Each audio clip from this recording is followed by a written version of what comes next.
you know what's so crazy is people ask me that question. They ask, when was the first time that you saw the movie?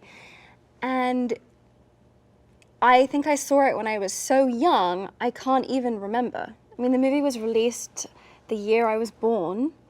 And it's like, I feel like I've known this movie for as long as I can remember.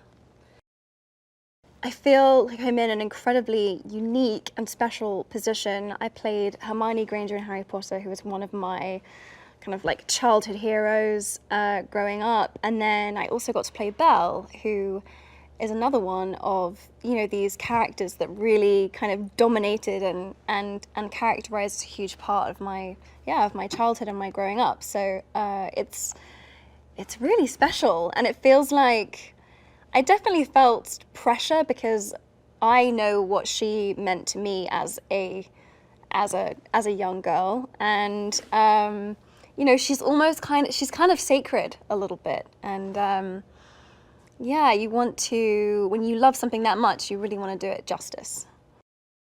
Well, you know, it wasn't really a done deal because I'd never sung professionally before. I'd sung as a child, I'd sung in school plays. It's something that you know, I loved and had always wanted to do, but I had to prove to Alan Menken and to Bill Condon and to Cos that that, you know, I could pull this off, because it's a full-blown musical. It's not like I have to just perform one short song or something. It's like, no, these are full musical numbers. So, you know, I had to put myself on tape and I had to audition, and so it was a nerve-wracking process for me, but I think I'm really glad that I went through the process of auditioning, because I felt like, okay, I earned this now. I really won this. I feel like this is something I can do. Beast.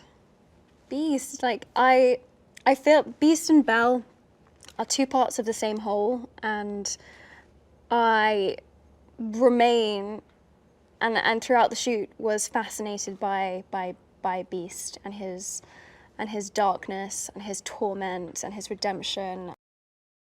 I think this is a fairy tale which has been around for like centuries. It's kind of a part of our cultural consciousness that goes back further than any of us can think, and it's so much about the human condition and what it is to be alive, what it is to give and receive love, what it is to see deeper than the external and the superficial. And I think in that sense, it's kind of one of the most soulful Disney movies I can think of, because it I don't know, it transcends, it goes beyond, it's truly, yeah, it's truly soulful.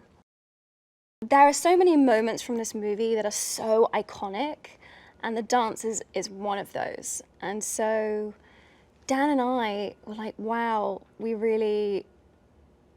this has to be really special. And I think for the two of us, a big part of the beginning of this process was, okay, we need to learn these steps, and then at a certain point, we had to just completely let go of all of the technical stuff, Dan being in the suit and on the stilts, and us trying to figure out how to get around this ballroom. And then we were like, okay, now we have to find something here that tells the story of them falling in love, because that is what the dance is about.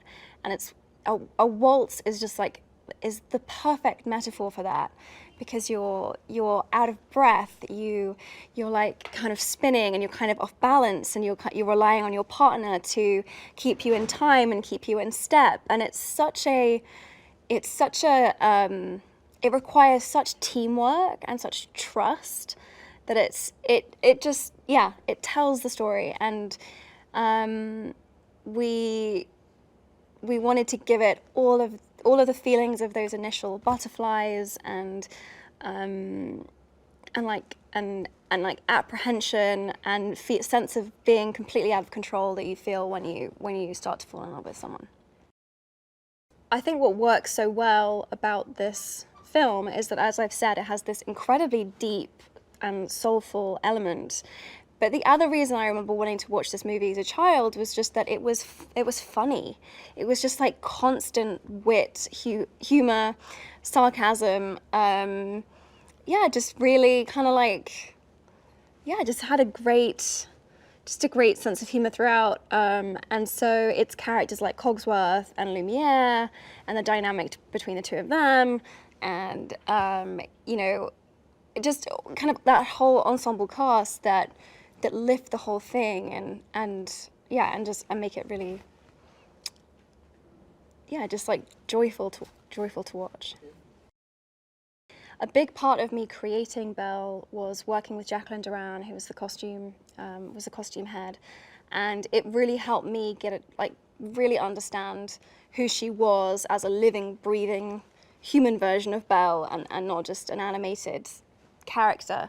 So we spent a lot of time figuring out, okay, what does Belle do, and how does what she wears and the ways that she presents herself support what it is that she does.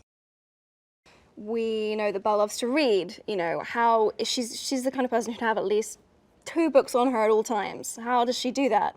So we created these pockets that sit on the outside of her costume so that she can have a book on her at all times, but she can have her hands free. In our version of the story, she's an inventor. We wanted to make sure that she had, you know, the female equivalent of a tool belt on her at all times. We know that she loves to ride. We made sure that she had riding boots on. To get on and off a horse, we wanted to make sure that she had something on underneath her skirts, so she has one side of her skirt hitched so that she can get a leg over a horse. And we wanted, you know, she's like out there in the garden and she's doing things. So we wanted her costume to feel beautiful, but also like worn in and have a quality of, yeah, like a quality of, this is something that she lives and breathes in every day, and it's like part of her.